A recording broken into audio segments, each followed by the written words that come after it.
Morning সকলকে সবাইকে জানাই গুড মর্নিং।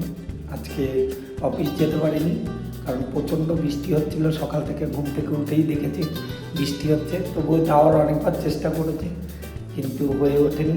যাই হোক, একটা অযাচিত ছুটির দিন হয়ে গেছে, তো দেখা যাক সারাদিন কী করা যায়। তোমরা সবাই কি করছো, কে কে অফিস যেতে পারোনি, বৃষ্টি হচ্ছে কিনা তোমাদের ওখানে কমেন্টে জানিও। আর দেখা হচ্ছে তোমাদের সাথে আবার। টাটা। যে আমার খাওয়ার চিকেন রেডি করছে মা, ডায়েট চিকেন তৈরি হয়েছে, দই আর বিভিন্ন মশলা দিয়ে ম্যারিনেট করা।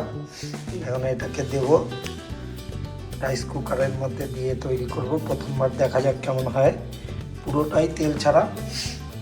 মা ম্যারিনেট করে রেখেছে এগুলো, দেখাই তোমাদের। হয়ে যাচ্ছে চিকেন এই যে রাইস কুকারের মধ্যে। এবার দেখা যাক, প্রথমবার এটা হবে, কেমন হয় দেখা যাক, টেস্ট করে জানাবো কেমন হলো। এটা প্লেট হয়ে গেছে ডায়েট চিকেন, ব্রেস্ট পিস থেকে তৈরি ডায়েট চিকেন মা তৈরি করে দিল অনেক দিন পর। দেখো চিকেনটা দেখতেও খুব সুন্দর হয়েছে, এর জন্য ছবিটা ঝাপসা হয়ে যাচ্ছে। চিকেনটা একদম ড্রাই করে নেওয়া হয়েছে, পুরো জলটা টেনে গেছে চিকেনের মধ্যে, আর একদম সফট হয়েছে চিকেনটা। এই যে পুজো দেওয়া চলছে, গাছেও হয়েছিল এই ফুলগুলো, দেখো মা নিয়ে এসে দিয়েছে। এই জবা ফুলগুলো সব গাছে আমাদের। এই যে আরেকটা, অনেকগুলো হয়েছে কিন্তু আনা যায়নি, বৃষ্টি পড়ছে বলে।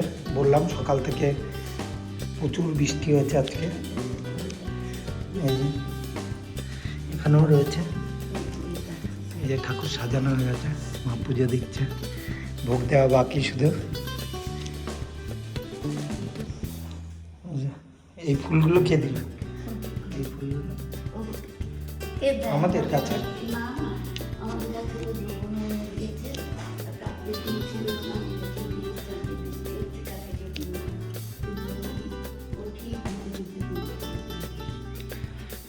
যাই হোক, এই যে ঠাকুর পুজো চলছে, ভোগটা দিলে হয়ে যাবে ঠাকুরের। দেখো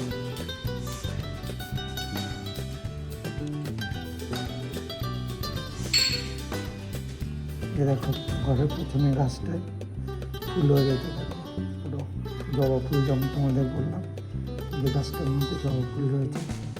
এই যে টগর ফুলের গাছও রয়েছে, অনেকগুলো গাছ আছে ঘরের পেছনে। গোলাপ ফুল গাছ আছে, গোলাপ ফুল হয়েছে অনেক, হাজারি গোলাপ, ওটা একটা রেড আর একটা হোয়াইট গোলাপ হয় পেছনে। হ্যালো, খেতে বসে পড়েছি। এই যে আমার চিকেন, শুকনো চিকেন খাওয়ার পালা।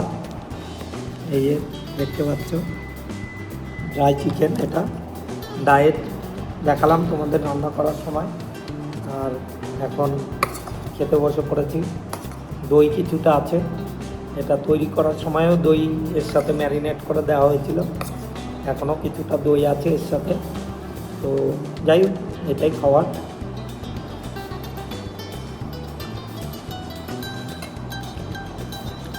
টেস্ট যেমনই হোক খেতে হচ্ছে, কিন্তু সফট হয়েছে একদম, নরম পুরো। খেতে মোটামুটি জল শুকিয়ে যাওয়ার পর এটা অনেকটা একটু নুন বেশি হয়ে গেছে, নুনটা একটু বেশি লাগছে। বাকি যা মশলা ছিল সেগুলো ঠিকঠাকই আছে সব। যাই খেয়ে নেওয়া যাক। ব্রেস্ট পিস দিয়ে তৈরি, ব্রেস্ট পিসের মধ্যে তেমন ফ্যাট থাকে না বললেই চলে, তো ওই জন্য ব্রেস্ট পিসটাই কাজে লাগানো হয়। আর এর সাথে শশা গাজর আদার্স কিছুও মিক্স করা যায়,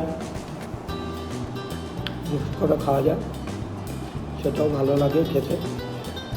যাই হোক, দেখালাম। চলো আজকের মতো এই অবধি, দেখা হচ্ছে তোমাদের সাথে নেক্সট ভিডিওতে। ভালো থেকো সবাই। আর আমার ভিডিওগুলো ভালো লাগলে লাইক কমেন্ট শেয়ার করে দিও, চ্যানেলটাকে সাবস্ক্রাইব করো যদি ভালো লাগে।